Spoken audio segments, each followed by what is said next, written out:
Okay, guys, so let's going to talk about how to accompany a dancer. Okay, so many people are asking myself, so hey Mario, I want to know like the structure, like the most important words that you need to know, no, like the meaning of so many words that you hear sometimes with some rehearse, no, with your dancers, with your singers at your place, at your area. And you don't know maybe what is subida, escobilla, cierre, there are so many words that you need to understand, but it's not words, it's like more important to know the structure. So once that you know more or less, because each dancer is going to have more or less a personal structure, but there is a way, like a really traditional way of structure on each flamenco style. For example, alegrías, tangos, alegrías, tientos, tarantos. And each flamenco style is going to be its own structure, but more or less it's going to be always the same base, the same sequence of things that are going to happen on any dance arrangement. Okay, so I'm going to let you know a few words, a few things that you need to know, because once that you know the structure, you know all the things that you have to learn at home to be ready to accompany any dancer wherever you go. So for example, let's talk into Allegrias style, okay? Usually all flamenco dance arrangements are going to have like the palo that you choose to start. And after you do a few parts of the dance, of the arrangement, you will increase the rhythm and you will change to another flamenco style. For example, if you do alegrías, you will change at the end to bulerías de Cádiz. If you are doing taranto, you will change to tango. If you start doing soleá, you will finish doing some bulería. So each palo will have like another palo by the hand to finish. So have a look on that, because you have to know that the first thing. So you have to know that if you are going to dance or accompany alegrías, you have to know that it's always going to finish on bulerías de Cádiz. Taranto tango, tientos tangos, soleá or soleá por bulerías goes to bulerías. Maybe Guajira will go to bulería. There are so many different options, but you need to have clear, first of all, which palo you use to start, and once that you know that, you have to know as a guitar player which palo is going to be the palo that you choose to finish. So let's go into take an example, for example, on Alegrías. Maybe it's one of the most popular ones. So if we start on Alegrías, as I told you, you will finish on Bulerías de Cádiz at the end. So the usual structure on an Alegrías arrangement is going to be like maybe a guitar introduction, could be with rhythm or without rhythm, okay? Any musical thing, any arrangement that you create as a guitar player. So there's an introduction that it's going to give the tone, the key to the singer. So guitar introduction, singer introduction. At this case, he's going to do the typical tiri tran tran tran on Alegrías. After the guitar introduction and the cante introduction, there is going to be a part when the dancer is going to get inside of the scene, okay? So it's going to call maybe subida. It's going to call also open, to abrir. Okay? We say con que abro, which I use to open, no? It's like the introduction of the dancer. So it's something really, really, really, really strong with so much speed, really incredible, So it's going to be subida. It's going to be the intro of the dancer, whatever. It's going to be nice for you to call that. So guitar introduction, singer introduction, dance introduction, subida, zapateado, more or less. And once that you finish this part, you will have the first letra of the alegría. Usually, you will find two different letras.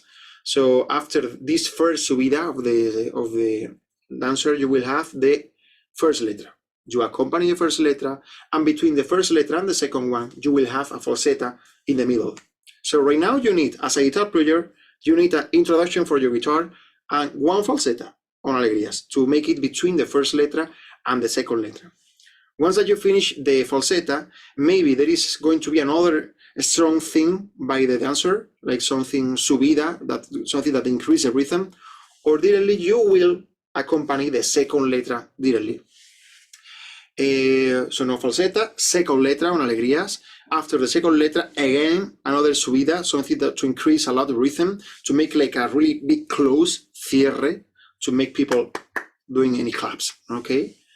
So it could be like one part of the dance arrangement, okay? Like guitar introduction, cante introduction, and dancer appear on the stage, one letra, falsetta, second letra, subida again, and close. And people, oh, ole, ole. Right now, okay, we're going to have, that's something really just that only happens in Allegrias. Before to do the escobilla, you are going to have silencio. Silencio is a nice part on Allegrias. If you are playing Allegrias on E major, silencio is going to be always on the minor key. In this case, it's going to be on E minor. That's something really relaxed. And the dancers want to use a lot their arms, something really emotional, really nice. And it only happens on Allegrias. Be careful with that, okay? There is no silencio on tangos. There is no silencio in solea. There is no silencio in whatever. Silencio is silence. You know, it's because of, that's a really more relaxed part of the arrangement, okay? After the silencio, when you finish, some Allegrias will have the castellana. That also only happens in Allegrias. Be careful with the silencio and castellana, only in Allegrias. Castellana, and it's a really short part with a really small letra and something really typical things with the steps of the dancer. And after the castellana, you will have the escobilla. Each flamenco style has its own escobilla and its own special melody of escobilla. Okay, for example, Allegria.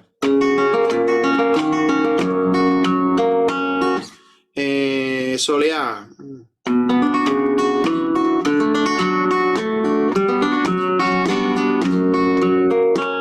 Okay, Taranto has its own escobilla, Seguirilla, the same thing. So you have to learn guitar introduction, one falsetta, and the escobilla of the palo or style that you are accompanying at the moment. Okay, 3 things as a guitar player that you have to know, guys. Escobilla, okay, you have to learn that. You have a lesson on the academy that talk about it. And after the escobilla, you will increase a lot the rhythm, also the dancer. So if we start here, really slowly, okay. At the end, it's going to be increasing the tempo and it's going to finish like that.